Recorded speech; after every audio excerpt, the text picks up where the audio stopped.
Je pense qu'il est important de reporter ou de rapporter ou de vous apporter ce genre de nouvelles pour comprendre un peu de ce qui se passe. Parce qu'en réalité, je pense que nous sommes quelquefois un peu aveuglés par la télévision, le bonheur, la gentillesse, les hamburgers et les galettes. Suivons cette vidéo. I give you this passport. After that, I show you my student visa, right? Yeah. Then what happened? You get my bag, okay? You want to check it? I gave it. That's my duty, right? That's my duty. I gave you my bag. So I take your bag. Yes. What happened? After that, what's the problem? You come to me like this. You stand to me like this.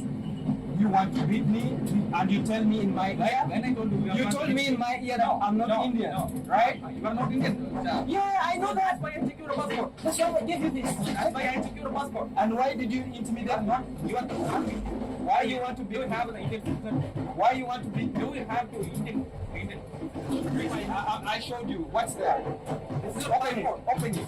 Open the passport. Open the visa. And I have to take. That's the visa. I know. I'm an Indian. Why do I have a visa? What's the use of a visa? You have an Indian citizen? No. Yes. That's why I want you. Okay. What's the use of a visa? Thank you. C'est malade ce genre d'histoire. Encore une fois, quand je vois ce genre de vidéos, ça m'écorche la peau. Et c'est dégoûtant de voir ces genre de conditions. Bon, ce jeune homme, un Ougandais, je crois, un Africain de l'Est, voyageant pour l'Inde, ayant un visa légitime, arrivé au port, arrivé à la porte du pays, évidemment, a été malmené, maltraité, méconduit par un agent d'immigration. Bon, ce qu'il dit là, il explique très clairement et très simple. On lui a demandé son passeport, il a donné le passeport. Après avoir vu le passeport, on lui a dit qu'il n'était pas indien, qu'il serait sujet à un traitement inadéquat. On a ensuite fouillé son sac et malgré tout ça, on a commencé à l'embarrasser, à le déranger, mettre la pression de manière inutile à ce jeune homme. Si vous regardez la vidéo, vous allez voir très clairement que Monsieur l'Indien est très habitué à dealer avec des Africains qui sont souvent très passifs, hein, très humiliés, très calmes. Oh, excusez-moi, monsieur, comment vous voulez que je fasse, monsieur? Voilà mon passeport, monsieur. Voilà. Donc ce jeune homme, c'est, d'après ce qu'on comprend, un Ougandais qui a un visa pour l'Inde. Évidemment, apparemment, il étudie en Inde depuis très longtemps parce qu'il a une vie. On sait aussi voir ici à travers la vidéo qu'il a une petite amie indienne. Donc il s'est fait une vie là-bas.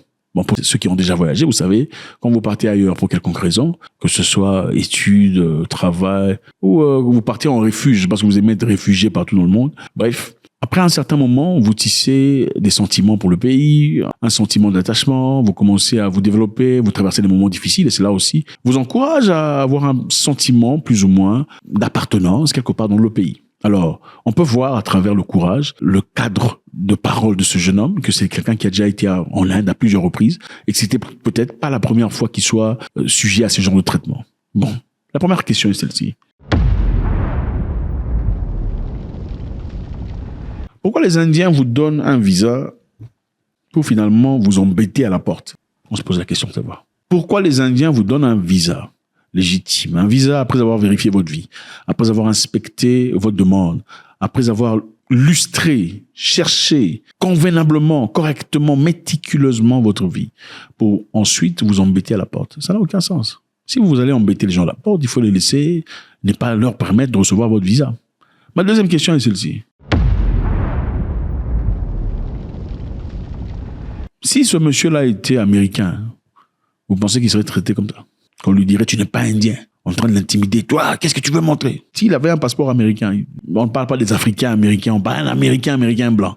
Il ne serait pas traité de la sorte. En Inde, je vous rappelle ici que le traitement de ceux qui ont la peau sombre est toujours très négatif, très néfaste, très souffreux, malheureusement. Le genre de peau noire, il y a des Indiens de peau noire, font partie de la basse classe de la société. C'est la crasse de la société. C'est eux qui nettoient les toilettes, c'est eux qui vident les toilettes, c'est eux qui nettoient les caniveaux, c'est eux qui font ce genre de... Avez-vous déjà vu un film indien où il y a un Indien noir comme acteur principal? Non. Avez-vous déjà vu un film indien où l'acteur principal ou l'actrice principale, caractère principal est indien de peau noire? Il n'y en a pas. Parce qu'en société, en Inde, c'est le caste. Plus on est clair de peau, plus on est considéré, respecté, associé, on est occupé. Voilà. Donc, les Noirs en Inde ne sont pas considérés. No. There are lots of options in India. Why I would date an African guy, but yeah, I would surely love to visit Africa once. I'll date an Indian guy and I'll come to visit Africa with him. That's actually a good idea. Yeah. So, like, my question is there any particular reason why you wouldn't date them besides like having options in India? Yeah, it's actually we are Indians, so because of our family cultures, so according to them, they would like to marry an Indian guy only. So first preference and first priority we will give to Indian. Oh, okay. Voilà pourquoi l'Inde aujourd'hui fait partie des pays où les gens se changent la peau. Comment vous dites ça? Les gens s'éclaircissent la peau le plus au monde à côté des gens d'un pays de l'Afrique centrale. Ok, gardons notre sujet. C'est ça malheureusement la réalité. Maintenant, regardez le traitement que reçoivent les Indiens en Afrique. On va se focaliser sur l'Afrique de l'Est. En Afrique de l'Est, il y a beaucoup d'Indiens qui y vivent. En effet, en Afrique de l'Est, il y a même une tribu qu'on appelle Bahindi. Oui, une tribu en Ouganda où les Ougandais ont fait une demande officielle pour devenir une tribu en Ouganda. On les appelle les Bahindi. Une tribu africaine Bahindi. Vous pensez que les Africains peuvent partir en Inde et dire on veut devenir une tribu, les Afro-Indis? Non! En fait, il y a des Noirs indiens qui sont en Inde qui sont maltraités. Ils sont malmenés, ils ne sont pas considérés. C'est la crasse de la société. Ils sont des noirs. Le visage, c'est vraiment pas indien, mais c'est un noir. C'est un travail d'histoire qu'on fera prochainement. Alors, en Ouganda, il y a beaucoup d'Indiens, ainsi qu'au Kenya, en Afrique de l'Est en général. Alors, comment sont-ils venus? Les Indiens sont venus dans les années 1800, quand les colonisateurs voulaient bâtir le rail de train partant de Mombasa jusqu'à Kampala. Mombasa, ici, comme vous remarquez, c'est au Kenya, c'est au port. Et Kampala, c'est en Ouganda. Alors, ils avaient évidemment besoin de ce rail pour voler rapidement et pouvoir extraire ce qu'ils voulaient extraire vers la mer. C'était ça l'objectif. Bon, la question qui se pose, c'est pourquoi les colons n'ont pas usé des Noirs pour faire ce travail? Pour l'interrogation. Certaines personnes pensent que c'est parce que les colons pensaient que les Noirs sont des abrutis. Ils ne sont pas assez intelligents, leur quotient intellectuel est mou. Certains textes disent que la raison pour laquelle ils ont préféré aller chercher des Indiens, c'est parce que certains Noirs étaient très têtus et refusaient de travailler. Bon, ça ne peut pas être confirmé en Afrique de l'Est, mais on peut confirmer qu'en Afrique du Sud, les Zoulous avaient refusé le travail quand le colon leur avait imposé le travail. Ils ont refusé de travailler. Ce sont des gens très têtus. Les Zoulous en général sont différents de beaucoup d'Africains. Ils ont leurs insuffisances dans beaucoup de choses, mais ce sont des gens très forts en ce qui concerne la résistance, la mentalité, la guerre et tout. Ce sont des guerriers. Ils ont refusé de travailler. C'est à partir de là qu'on a importé plusieurs Indiens venant de l'Inde pour Durban, en Afrique du Sud, là où aujourd'hui on retrouve le plus d'Indiens au monde à l'extérieur de l'Inde. Donc si vous cherchez l'Inde à l'extérieur de l'Inde, c'est à Durban, en Afrique du Sud. Vous irez trouver, des fois vous vous perdez complètement. En général, les Indiens en Afrique de l'Est n'épousent pas des Noirs. Jamais. Ils ont leur communauté. C'est entre eux qu'ils travaillent. On va chercher la femme dans la maison d'un cousin quelque part là-bas. C'est toujours comme ça.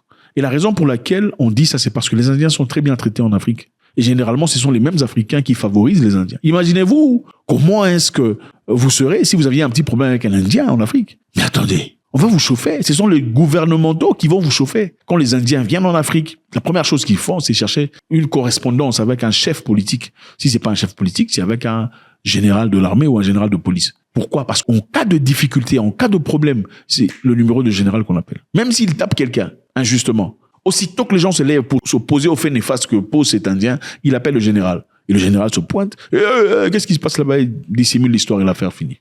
C'est ça. En RDC, ici, récemment, on avait tué des Congolais en Inde. Oui, un jeune Congolais, on l'a battu pour rien, un jeune étudiant. En RDC, les gens sont partis à Kinshasa pour aller manifester devant les boutiques des Indiens. Vous savez ce qui s'est passé? Ce sont les militaires qui ont pu rosser ces gens-là. On leur a même pas donné l'occasion de manifester, mais là-bas, ne venez pas. On les a tabassés comme pas possible. Et vous pensez que c'est comme ça que vous allez vous faire respecter? C'est difficile. On ne peut pas se faire respecter si on n'a pas de respect personnel. C'est ça. Vous savez, en Afrique de l'Est, Idi Amin, pour ceux qui connaissent Idi Amin, beaucoup de personnes connaissent Idi Amin en tant que dictateur, un méchant, un chef qui buvait le sang.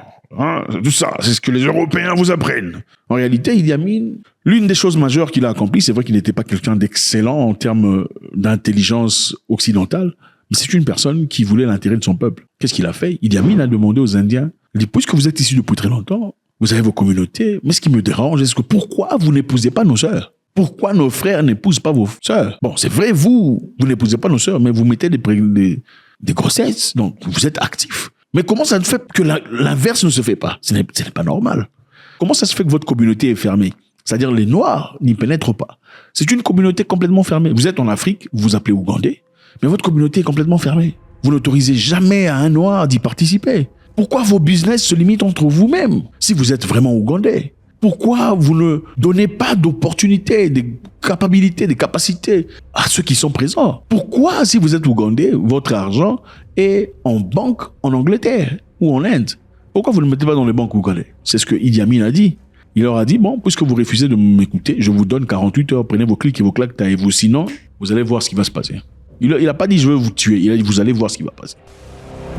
Actually, I took this decision for the economy of Uganda. And I must make sure that every Ugandans get a fruit of independence. Since actually Uganda is not yet independent, I will say that. Even when the British handed over on the 9th of October 1962, the Uganda still not yet independent. Uganda will be independent after this, my decision, after I want to see that the whole Kampala street is not full of Indians. It must be proper black and administration in those shops is run by the Ugandans. Would you like to get all Asians out, really? Yes, they must go to their country. Even nationals of Uganda? If they want to go, they are welcome to go. What will happen to these people if they don't go by the time they do? I think they will be sitting like they are sitting on the fire. I will tell you this. You just wait after 3 months. What will you do to them? Okay, you will see. Les Indiens ont commencé à plier bagages. Ils ont pris leurs histoires. Ils sont partis. Ils ont abandonné des business, des voitures, des maisons, tout ça. Et les Ougandais en ont profité. Malheureusement aussi pour les Ougandais, ils n'ont pas pu gérer parce que voilà, quand tu n'as pas développé l'argent, c'est plus facile de manger l'argent que tu n'as pas développé par rapport à celui qui l'a vraiment développé. Il sait comment manager. Quelque temps après, ils sont tombés tous en faillite parce qu'ils ne comprenaient pas, ils n'étaient pas préparés au changement. Les Indiens sont partis, mais les Africains n'étaient pas préparés. Voilà pourquoi ils sont tombés en faillite. Aujourd'hui, les Indiens sont rentrés, ils sont là. Et ils sont propriétaires des grandes entreprises, des grands hôtels, les grands restaurants, les resorts, tout ça là, comment vous appelez ça, endroits d'escape, enfin, tout ce qu'il y a de beau, ce sont les Indiens. Ils sont de retour. Le traitement que reçoivent les Indiens en Afrique, c'est un traitement excellent. Il faut savoir comment on nous traite partout dans le monde. Et les gens sont inconscients.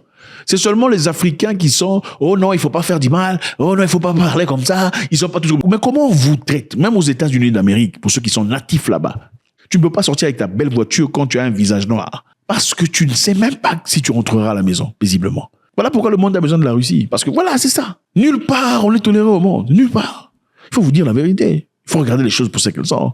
Et pas appliquer des théories imaginaires. C'est triste. Et encore une fois, c'est bien triste de voir. Aussi, il faut renverser la vapeur. C'est-à-dire, on estime qu'on a apporté beaucoup d'Indiens pour travailler en Afrique, créer ce rail de Mombasa à Kampala, et ils sont restés. Finalement, on a décidé de rester vivre. Okay? Imaginez-vous si on prenait les Africains, on l'emmenait en Inde. On les emmenait en Inde pour travailler pour la même cause. Vous pensez que les Indiens les auraient laissés comme ça? On les aurait tous finis. Eh oui. Et on regardait comment les Indiens traitent les Africains dans leurs entreprises. Indians in Africa, and especially in Kenya, we all know your ancestors were brought into these lands to come and build the railway line by the British. After the British left, you guys stayed to be part of us, which was only fair because you guys deserve to be here. But please, help me beg the older generation of Indians in Kenya to stop being racist towards the Kenyan people, towards the black. Pay black people the same wages you pay your own kind for the same services offered. A lot of Kenyans are suffering in all the industries that are Indian-owned because they're being treated very brutally. There's a lot of racism. Please. Donc c'est évident. Quand un Indien embauche un Indien, le traitement est bien. On le paye de l'argent. Quand c'est un Africain, on le traite comme un chien. C'est inadmissible. Et je sais, beaucoup diraient, non, c'est normal, il faut prendre soin de ton frère. Bon, d'accord, il faut prendre soin de ton frère dans votre pays. Vous venez dans le pays des gens pour commencer vos histoires. Il faut traiter les gens correctement. Ça n'a absolument aucun sens normal. Et pour finir, un Africain va défendre un Indien avant de défendre un Noir. C'est malade. C'est absolument malade. Faites-moi savoir ce que vous en pensez, c'est toujours avec beaucoup de plaisir.